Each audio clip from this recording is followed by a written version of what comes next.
Hello students, myself Uma Dixit from DWT College, मैकरावटगंज, Kanpur. आज हम लोग बीएड फर्स्ट सेमेस्टर का जो फर्स्ट पेपर है शिक्षा के दार्शनिक परिप्रेक्ष्य से पाश्चात्य दार्शनिक रूसो के बारे में चर्चा करेंगे।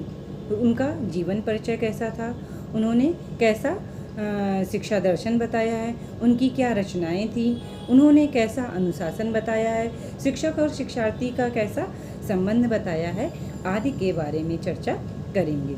रूसो प्रकृतिवाद के महान युग प्रवर्तक माने जाते हैं। ये महान दार्शनिक, शिक्षाविद, राजनीतिज्ञ और समाजशास्त्री थे। रूसो ईश्वर में विश्वास करते थे।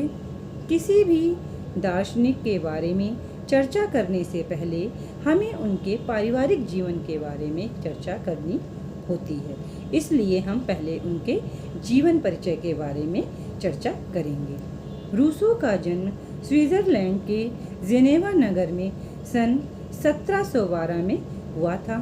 इनके जन्म के तुरंत बाद ही इनकी माता का देहांत हो गया था, अतः इनके पिता ने ही इनका लालन पोषण किया था। रूसो ने प्रारंभिक शिक्षा अपने पिता से ही प्राप्त की थी और 6 वर्ष की आयु में उन्होंने साहित्य, धर्म, दर्शन और इतिहास संबंधी अनेक पुस्तकें पढ़ डाली थी, जिनका उनके ऊपर गहरा प्रभाव भी पड़ा था। 10 वर्ष की अवस्था में रूसो को बोसी नामक पाठशाला में भर्ती कराया गया। इस प्रकार 11 वर्ष की आयु तक उनका जीवन इसी प्रकार अनिश्चित रूप से चलता रहा। इसके बाद उन्हें झूठे आरोप में कठोर दंड भी भुगतना पड़ा। 25 वर्ष की आयु में रूसो ने अध्ययन कार्य प्रारंभ किया। इसी प्रयास काल में उन्होंने 1750 ईस्वी में लेखन कार्य प्रारंभ किया। वह स्वयं एक महान समाज सुधारक थे। रूसो नवीन युग के प्रवर्तक थे। उनके अंतिम जो दिन थे वो बहुत ही दुखद रहे। 2 जुलाई सन 1778 में रूसो का देहांत हो गया। अब रूसो की प्रमुख रचनाएं the progress of art and science, the social contract, Emile जो थी रूसो का महान ग्रंथ है और यह शिक्षा संबंधी विचारों से भरा पड़ा है। फिर है इनकी डिस्कोर्स ऑन पॉलिटिकल इकोनॉमी और है consideration on the government of Poland. फिर है अब रूसो ने शिक्षा का रूसो के अनुसार शिक्षा का उन्होंने क्या अर्थ बताया है। रूसो के शब्दों में वह शिक्षा वह है जो व्यक्ति के अंदर प्रस्फुरित होती है। वह व्यक्ति की अंतर्निहित शक्तियों की अभिव्यक्ति है। शिक्षा का अर्थ प्रकट करते हुए रूसो ने लिखा है कि बालक की स्वाभाविक शक्तियों तथा योग्यताओं के आंतरिक विकास का नाम ही शिक्षा है। रूसो ने शिक्षा के 3 मूल तत्व बताए हैं। पहला है प्रकृति, फिर है मानव और फिर उन्होंने पदार्थ बताया है। प्रकृति द्वारा शिक्षा से रूसो का अभिप्राय है कि बालक को जो भी शिक्षा दी जाए वह उसकी स्वाभाविक प्रवृत्तियों तथा आवश्यकताओं के अनुकूल हो। इसके लिए शिक्षक को बालक की प्रकृति का पूर्ण ज्ञान होना चाहिए। फिर उन्होंने मानव बताया है। मानव द्वारा शिक्षा से तात्पर्य है व्यक्ति के ऊपर उसके समाज तथा समूह के संपर्क से पड़ने वाले प्रभाव से है। फिर उन्होंने मूल तत्व बताया, एक है पदार्थ द्वारा शिक्षा से तात्पर्य उस ज्ञान से है जो बालक वातावरण के संपर्क में रहकर सीखता है। फिर रूसो के अनुसार शिक्षा के उद्देश्य। रूसो ने शिक्षा के उद्देश्य तथा पाठ्यक्रम को बालक के विकास की अवस्थाओं के अनुसार निर्धारित किया है। उनके अनुसार शिक्षा के प्रमुख उद्देश्य विकास की अवस्थाओं के अनुसार निम्न हैं। पहला है शारीरिक विकास का उद्देश्य। शैशवावस्था या जन्म से लेकर 5 वर्ष तक की उम्र में रूसो ने शिक्षा का मुख्य उद्देश्य बालक का शारीरिक विकास बताया है। शारीरिक विकास बताया है। शारीरिक स्वास्थ्य ही बालक को मानसिक स्वास्थ्य का आधार होता है। फिर है उन्होंने इंद्रिय प्रशिक्षण का उद्देश्य। शैशवावस्था या 5 से 12 वर्ष की उम्र के बच्चों में रूसो ने शिक्षा का उद्देश्य ज्ञानेंद्रियों का विकास करना बताया है, जिससे कि बालक अपनी ज्ञानेंद्रियों का उचित प्रयोग कर सके। फिर है भावात्मक विकास का उद्देश्य। युवावस्था या 15 से 20 वर्ष तक की आयु में रूसो ने बालक के भावात्मक विकास पर बल दिया। भावात्मक विकास के लिए बालक में सामाजिक, धार्मिक एवं नैतिक भावनाओं को जागृत करना चाहिए। वर्तमान सुखों की प्राप्ति। रूसो के अनुसार शिक्षा का उद्देश्य बालकों को अपनी प्रकृति, इच्छाओं और रुचियों के अनुसार कार्य करते हुए वर्तमान सुख की प्राप्ति के लिए अवसर प्रदान करना है। फिर उन्होंने बताया है कि जीने की कला का ज्ञान। युवावस्था में बालक को जीवित रहने की कला का ज्ञान प्रदान करना ही शिक्षा का प्रमुख उद्देश्य होना चाहिए। अब है रूसो का जीवन दर्शन। रूसो ईश्वर के परम अनुयायी थे। रूसो आदर्शवादी के साथ साथ प्रकृतिवादी भी थे। उन्होंने प्रकृति की ओर लौटो का विचार भी प्रस्तुत किया था। रूसो के दार्शनिक चिंतन की तत्व मीमांसा। रूसो की तत्व मीमांसा यह थी कि उन्होंने वस्तुगत की रचना को ईश्वर द्वारा रचित माना है और उसके अस्तित्व को भी स्वीकार किया है। उन्होंने मनुष्य को ईश्वर द्वारा रचित उत्कृष्ट कृति माना है। फिर रूसो के दार्शनिक चिंतन के ज्ञान एवं तर्क की मीमांसा। रूसो प्रकृतिवादी भी हैं। उन्होंने मनुष्य की प्रकृति के अनुरूप ज्ञान प्राप्त करके उसके संपूर्ण विकास पर बल दिया है। रूसो के दार्शनिक चिंतन की मूल्य एवं आचार मीमांसा। रूसो के दार्शनिक चिंतन की मूल मीमांसा के आधार पर मनुष्य को ईश्वर द्वारा रचित सर्वश्रेष्ठ कृति माना है। रूसो के अनुसार उच्च एवं प्रबुद्ध वर्ग निम्न एवं साधारण वर्ग का शोषण करता है। व्यक्ति को सरल एवं शुद्ध आचरण करने, सत्य बोलने, धोखा न देने तथा प्रेम व सहयोगपूर्ण ढंग से साथ रहने की अपेक्षा करता है। अगर रूसो के अनुसार शिक्षा के कार्य। रूसो ने शिक्षा का प्रमुख कार्य मनुष्य को उसके वास्तविक रूप से मनुष्य बनाना है। अब रूसो की पाठ्यचर्या। उन्होंने अपनी पाठ्यचर्या में क्या बताया है? रूसो के अनुसार शिक्षा के उद्देश्य की तरह रूसो ने पाठ्यचर्या का निरूपण भी विकास की विभिन्न अवस्थाओं के अनुरूप ही अनुसार ही किया है। पहला उन्होंने बताया है कि शैशवावस्था की पाठ्यचर्या में उन्होंने बालक के शरीर को दृढ़ बनाने वाली क्रियाओं को स्थान दिया है। उन्होंने कहा इसमें जैसे बालक को चलने फिरने का अभ्यास कराना चाहिए, वार्तालाप का उनको अवसर देना चाहिए, खेलने कूदने का उनको अवसर देना चाहिए। फिर उन्होंने बाल्यावस्था में क्या पाठ्यचर्या बताई है? उन्होंने बताया है कि बालक को ज्ञानेंद्रियों की सहायता से स्वयं अनुभव करने देना चाहिए। इसमें उन्होंने तैरना, देखना, सुनना, उठना, बैठना, खेल कूद करना, तौलना, गिनना आदि और विभिन्न प्रकार के निरीक्षण करना आदि क्रियाएं बालकों के लिए आवश्यक बताई हैं। फिर है किशोरावस्था। किशोरावस्था में उन्होंने क्या पाठ्यचर्या बताई है? उन्होंने कहा है कि किशोरावस्था में व्यवसाय एवं उद्योग के विषय जैसे इतिहास, भूगोल, विज्ञान, भाषा, संगीत, सामाजिक शास्त्र, ज्योतिष कला आदि विषयों को उन्होंने अध्ययन करने के लिए बताया है। उन्होंने केवल पुस्तकीय ज्ञान पर जोर नहीं दिया है। फिर है युवावस्था।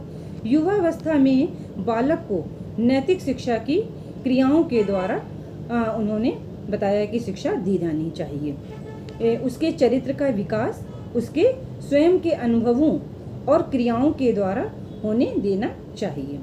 फिर है शिक्षण विधियाँ। शिक्षण विधियों में रूसो ने निम्नलिखित शिक्षण विधियों का प्रयोग करने पर बल दिया है। पहला है प्रत्यक्ष अनुभव द्वारा। उन्होंने कहा है कि छात्र जो हैं छात्र को मौखिक पाठ ना दें बल्कि उनको स्वयं के अनुभव द्वारा पढ़ाया जाना चाहिए। फिर है कार्य करते हुए। उन्होंने कहा है कि कार्य करते हुए सीखना। उन्होंने पुस्तकीय ज्ञान पर बहुत कम जोर दिया है और उन्होंने कहा है कि जो बालक है वो स्वयं कार्य करते हुए सीखे। फिर उन्होंने खेल खेल में बताया है। उन्होंने कहा है कि ये खेल खेल में शिक्षण विधि का समर्थन किया है। उनका मानना था कि बच्चों के लिए के काम या खेलना जैसा ही एक कार्य है। काम जो है उनको बच्चों को ऐसा दिया जाना चाहिए जो उनको खेलने जैसा लगे। फिर है प्राकृतिक वस्तुओं के माध्यम से शिक्षा। रूसो ने प्राकृतिक शिक्षा पर बहुत बल दिया है। उन्होंने कम से कम 12 वर्ष तक के बालकों को पुस्तकों से दूर रखने के लिए कहा है। उनके अनुसार शिक्षक और शिक्षार्थी कैसे होने चाहिए। रूसो ने शिक्षा में बालक को केंद्र माना है और तथा शिक्षक को गौड़ स्थान दिया है। उनके अनुसार है शिक्षक जो है बालक का पथ प्रदर्शक कर सकता है। उन्होंने कहा है कि शिक्षक ऐसा होना चाहिए जो बालकों से प्रेम करे, उनसे सहानुभूति रखे और उनकी शारीरिक, भावात्मक एवं बौद्धिक शक्तियों का उचित विकास करे। फिर है अनुशासन। रूसो के अनुसार जो है प्राकृतिक शक्तियों का विकास स्वतंत्र अनुशासन के द्वारा होता है। उनका मानना था कि बालक को उसके कार्यों के परिणाम स्वरूप स्वाभाविक रूप से दंड मिलता है। जैसे बालक अगर सही कार्य करता है तो उसे अच्छा फल प्राप्त होता है, अगर बालक गलत कार्य करता है तो उसे कष्ट होता है। यही प्राकृतिक अनुशासन उन्होंने बताया है। अब है विद्यालय। उन्होंने बताया है कि बालक को समाज में रखकर शिक्षा नहीं देनी चाहिए। उनके अनुसार है विद्यालय एक कृत्रिम अनुशासन वाली संस्था है।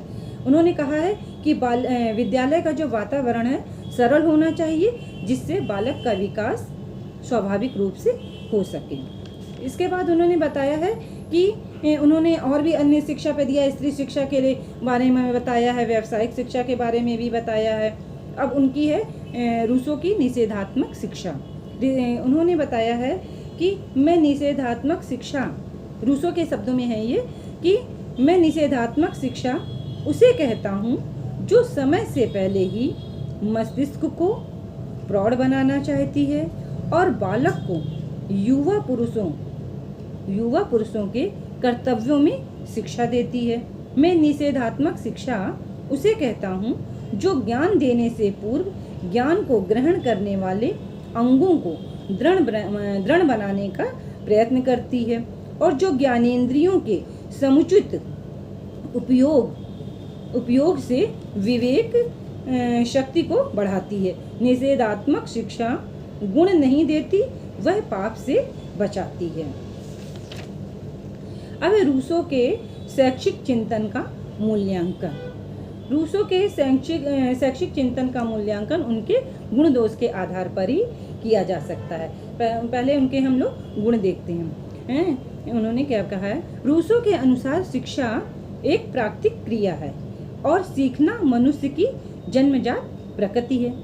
इनके अनुसार जो शिक्षा प्राकृतिक विकास में सहायक हो वही वास्तविक शिक्षा है।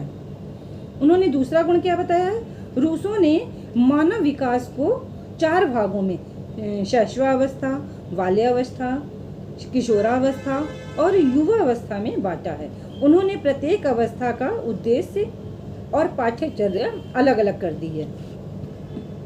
नेक्स्ट उन्होंने बताया है कि इन्होंने बच्चों को समाज के कृत्रिम और दोषपूर्ण पर्यावरण के स्थान पर प्रकृति की गोद में उसकी शिक्षा की व्यवस्था करनी चाहिए।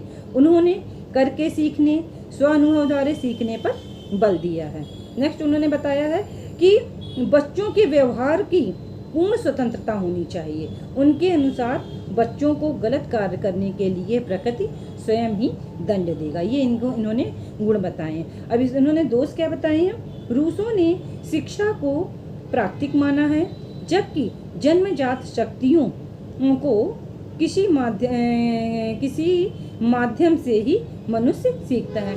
नेक्स्ट उन्होंने बताया है कि मनुष्य के विकास को विभिन्न स्तरों में बांटने का प्रयास का शिक्षा जगत में विशेष महत्व है, परंतु शिक्षा के उद्देश्यों एवं पाठ्यचर्या से विद्वान पूर्ण सहमत नहीं है।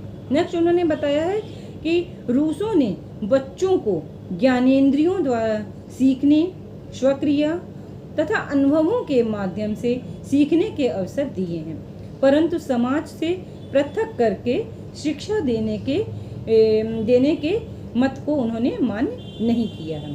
फिर उन्होंने कहा है कि अनुशासन के क्षेत्र में पूर्ण स्वतंत्रता का नारा रूसो की भूल कही जाएगी, क्योंकि प्रत्येक समय बच्चे को छूट नहीं दी जा सकती है। अब रूसो की जो है शिक्षा, रूसो ने शिक्षा की क्या देन है? रूसो की शिक्षा को देन कि उन्होंने कैसे, रूसो की शिक्षा योजना में अनेक महत्वपूर्ण और शाश्वत विशेषताएं हैं, जिनमें निम्नलिखित है। ये पहला है, उन्होंने बताया है कि शिक्षक यह विषय की अपेक्षा बालक को शिक्षा का केंद्र बिंदु माना जाने लगा और इस प्रकार शिक्षा बाल केंद्रित हो गई। फिर उन्होंने कहा कि पाठ्यचर्या में विभिन्नता और विविधता का समावेश है। बालक की विशेषताओं, आवश्यकताओं और स्तर के अनुकूल पाठ्यचर्या का निर्माण आरंभ हो गया हो। फिर उन्होंने बताया है कि हाथ, मस्तिष्क और हृदय की शिक्षा पर बल दिया है। नेक्स्ट उन्होंने बताया है कि विकास की अवस्थाओं को ध्यान केंद्रित करने के कारण शिक्षा अधिक मनोवैज्ञानिक हो गई है। जनसाधारण की शिक्षा की क्रांतिकारी भावना रूसो ने प्रथम बार जागृत की। नेक्स्ट उन्होंने बताया है कि औद्योगिक और व्यावसायिक शिक्षा का बीजारोपण हुआ है। शिक्षा में स्वतंत्रता के साथ बढ़ने, जीने और कार्य करने की भावना का विकास हुआ है। ये रूसो की शिक्षा की देन है। वास्तव में रूसो एक युग प्रवर्तक शिक्षा दार्शनिक है। Thank you.